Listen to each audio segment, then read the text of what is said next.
E olha só, agora vamos falar de arte? Vamos lá. Né? Porque a gente sabe que hoje também é um dia de arte, né? Arte popular, né? Que a gente vê de manhã, né? E tal. Então a gente vai continuar falando de arte agora, de arte das ruas. Do clássico ao contemporâneo, seja qual for a forma de se expressar, a arte sempre diz muito. Dá para imaginar que no início da década de 80, o grafite era considerado crime pela legislação brasileira? Olha só, Abi, um país que tem tantos talentos e nem sempre de mesmas oportunidades, a solução foi driblar a formalidade, viu, para buscar o seu próprio espaço. É tanta arte que não cabe em um quadro só não, viu? O artista ganha telas gigantes, viu? Os muros, as paredes e, claro, muito impacto urbano. Que era cinza, ganha cor. Ganha cor, fica bonito. Vamos conversar sobre o assunto? A gente recebe agora um artista que fez parte do processo de evolução do grafite no nosso país. Ele é um dos pioneiros dessa modalidade de arte urbana na América Latina e um dos principais nomes do street art mundial da atualidade. Seja muito bem-vindo, Binho Ribeiro, por favor. Boa tarde. Prazer. Binho, seja bem-vindo, cara. Prazer te conhecer. Muito bacana, muito emocionante estar aqui participando. Que demais. Você trouxe uma tela, isso? Eu trouxe essa peça faltando ainda alguns detalhes para Olha tentar só. dar uns toquezinhos aqui. Que demais. Vai fazer aqui enquanto a gente vai conversando. Em primeira mão pra gente ver a obra de arte terminando, então, de sair da mente do artista. Terminar, ela nunca termina. Cada vez que você olha, você tem mais umas coisinhas para fazer. Como é que é pra você, né? Você começou em 84, né?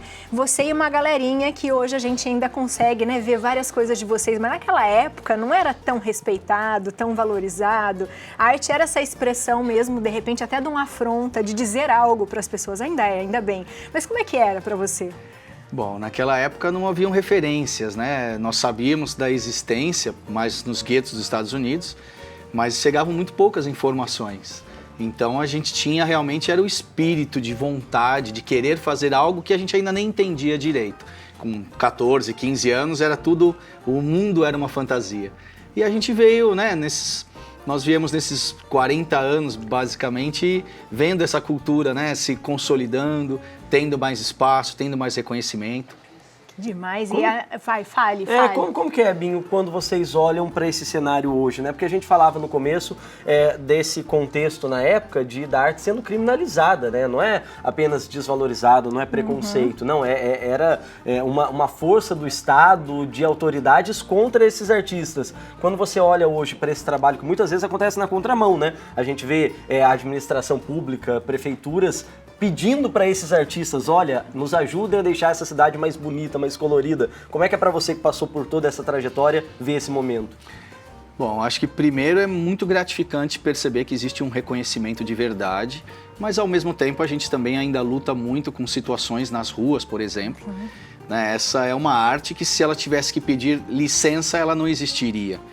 Então, o nosso alcance realmente está nas ruas e a arte nem sempre é agradável a todos, né? Então ela passa por diferentes processos, mas acho que hoje tem um pouco mais de diálogo e a gente, de uma certa forma, conquistou muito na questão social também.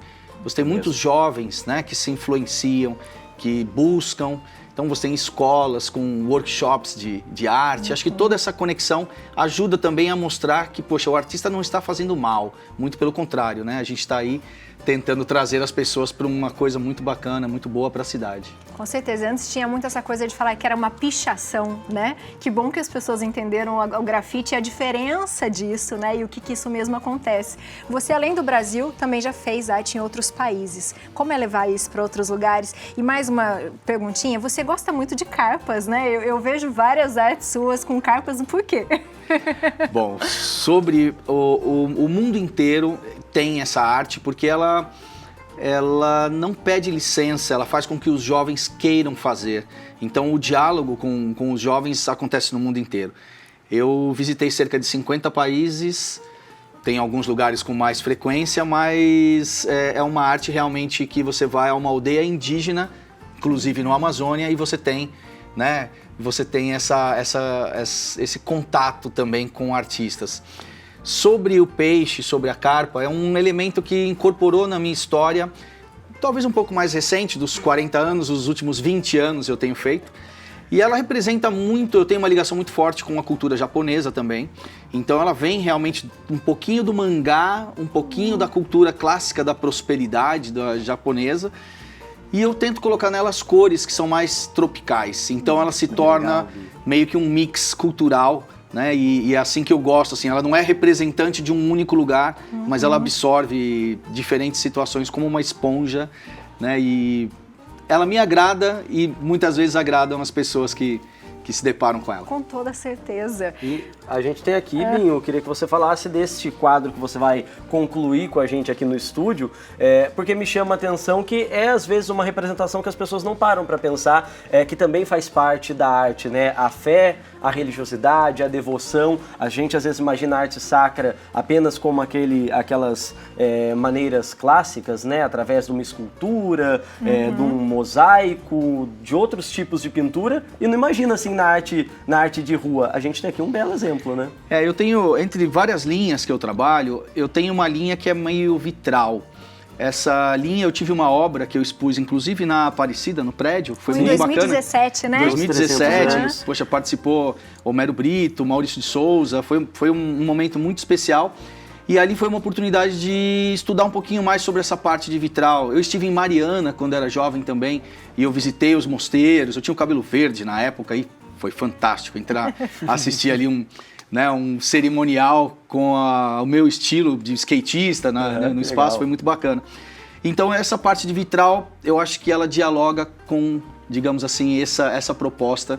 E, poxa, acho que acho não, né? Para mim, a imagem ou o pensamento, ou a questão energética da Nossa Senhora, ela de uma certa forma me acompanha em diversos momentos. Então achei gratificante da minha parte, né? Ou melhor, grato da minha parte, fazer aí uma leitura do que pode ser. Que legal, Binho. Fique à vontade pra gente ver um pouco. A gente acompanhando o processo e a gente vai fazendo mais perguntas aqui. Eu não vou usar toda essa tinta, tá? Ninguém vai ficar intoxicado. Eu até pensei, falei, será que ele tem que retocar todos os espaços? Demora quanto para fazer mais ou menos, sei lá, um muro? Bom, cada projeto vai ter uma maneira, né, de acontecer. Alguns projetos você pode fazer em um dia, bem trabalhado, como às vezes numa semana ou até mais. Então é muito difícil assim de relacionar, porque às vezes uma obra pequena é muito mais trabalhosa do que um mural. Verdade. Né? Isso muda bastante. Depende da característica da obra. E o gestual, né? Qual é o seu painel? Quando a gente vai para uma tela, eu vou me espremendo para a tela. E quando a gente está no muro, a gente se abre, né? É muito mais prazeroso. Binho, fica à vontade, a gente vai acompanhando aqui então. Olha, gente. E eu acho incrível porque, por exemplo, se a gente pegar, a gente não consegue sair da beiradinha. Exato, né? de fazer dessa precisão, isso que me chama a atenção mesmo, né? Esse trabalho bonito. Que eu acho que é possível treinar, né, Binho? Claro que tem o talento do artista, mas acho que isso é legal de falar também. Você citou os projetos, os trabalhos sociais, e hoje a gente vê muitos espaços que oferecem isso como uma maneira, né, da pessoa trabalhar a sua cabeça, trabalhar, né, aquela veia artística de descansar, de relaxar.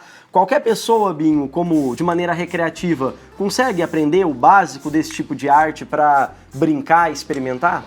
Acho que você vai ter a parte técnica, que aí ela envolve treino, né? Envolve um pouco de disposição para realmente você aprender como tocar um piano, né? Não é só o talento para tocar um piano, você precisa de se dedicar muito, né? Estudar, né? E eu acho que a arte do spray, ela exige uma coisa muito interessante, que não é só você compreender o que você quer, mas fazer com que a sua mão entenda. Então esse processo, transmitir pra como cá. Alguém te fala, olha, para dar um mortal, você pula para trás. Não, o seu cérebro pode entender e o seu corpo ainda não sabe fazer isso. É verdade. E aí você precisa mesmo de um processo para conseguir desenvolver melhor, né? Olha que lindo de fazer o contorno, né? Como vem para frente, exato, né? Como ele deixa ainda mais vivo, né? É muito lindo. Tem Binho, algum dos seus trabalhos, dos seus quadros, né, sejam eles em tela ou em muros, que por algum motivo se tornou mais especial para você? Bom, quando eu acabo de fazer um painel, ele já se torna o mais especial. Nesse Ou porque eu momento gostei muito, ou porque eu não gostei muito e no dia seguinte eu já tenho Finalizou. que pintar. Mas tem momentos importantes, né? Acho que eu tenho um prédio, por exemplo, no centro de São Paulo, na Líbero Badaró, na São Bento. Em frente também, ali onde tem o mosteiro. Mosteiro de São Bento. Então, ali foi muito interessante, porque durante 15 dias eu ficava trabalhando de frente ali ao mosteiro, você acabava acompanhando os horários que Aquela o sino rotina. tocava, né, os turistas, as pessoas cruzando o espaço todo. Então, é uma experiência muito especial. São 40 anos de história e acho que isso daí não tem como compactar, na verdade, né? É muito difícil. Tirar Com um fragmento certeza. específico. E eu acho que essa coisa também de você estar nas ruas, né, serve muito de inspiração, porque, por exemplo, quando a gente pega um metrô, eu não sei, eu fico extremamente curiosa observando pessoas, né? E ele, quando ele tá ali fazendo arte, provavelmente deve ouvir muita coisa, barulhos, sons, movimentos. Entender esse funcionamento da cidade, né? E eu acho que isso também deve dar uma inspiração, às vezes, para mudar o que você tá pensando, não dá? Acho que viver em São Paulo, você já tem essa enxurrada de inspiração diária. De coisas boas, de coisas às vezes não muito boas. Mas eu acredito que o artista urbano, ele não pode se privar a uma única forma de se expressar. Ele tem que viver a cidade. E é muito agradável quando você está pintando na rua e às vezes passa um morador de rua e para, e fica olhando, e conversa, e agradece.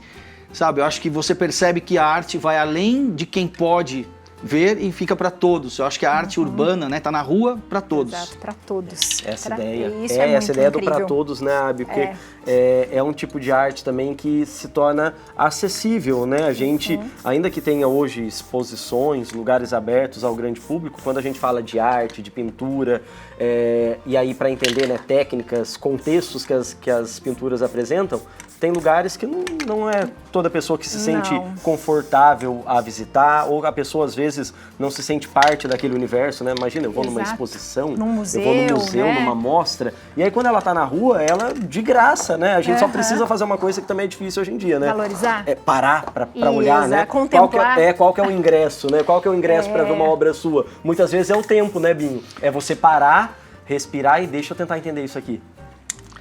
Eu acho que acima de tudo, pra gente como artista urbano, primeiro não existe uma regra, né? São todos muito livres. Nem todos fazem arte que agradam a todos. Então, esse convívio, você pode falar, poxa, aquela arte me irrita todo dia. Mas ela mexe com você. Mas se ela ela mexe mexe com você, ela tem um valor artístico, gostando ou não. É o papel, né? Né? Ela pode ser papel super dela. agradável, uma flor, algo que para você dialoga, e uma flor pode ser algo que incomode alguém também. Então acho que o valor que a gente tem na rua é mexer com as pessoas, no bom e às vezes naquilo que não é tão bom também, né? Mas a arte serve para isso, né? Se não tiver arte, a gente não tem alma. Exatamente. Que fantástico. Quem não enxerga esses detalhes, provavelmente não tem a sensibilidade, tem realmente um coração gelado, uma vida dura, difícil, que não consegue ter essa sensibilidade com a arte. Com certeza.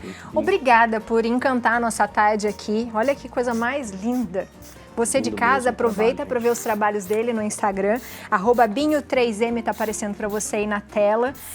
Nossa, ficou lindo demais. Lindo mesmo, Binho. Seja sempre bem-vindo, viu? A Bem-vindo nossa à casa, nossa ao nosso casa. Viva Tarde.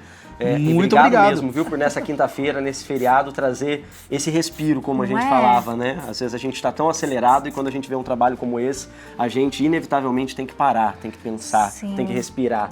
Então, Nossa, Binho, lindo. obrigado mesmo. Muito Bom, obrigada. Esse trabalho ainda vai um tempo, não está concluído, mas a gente tem aí algo que ilustra um pouquinho do que a gente faz nas ruas e podendo aí participar, um prazer enorme.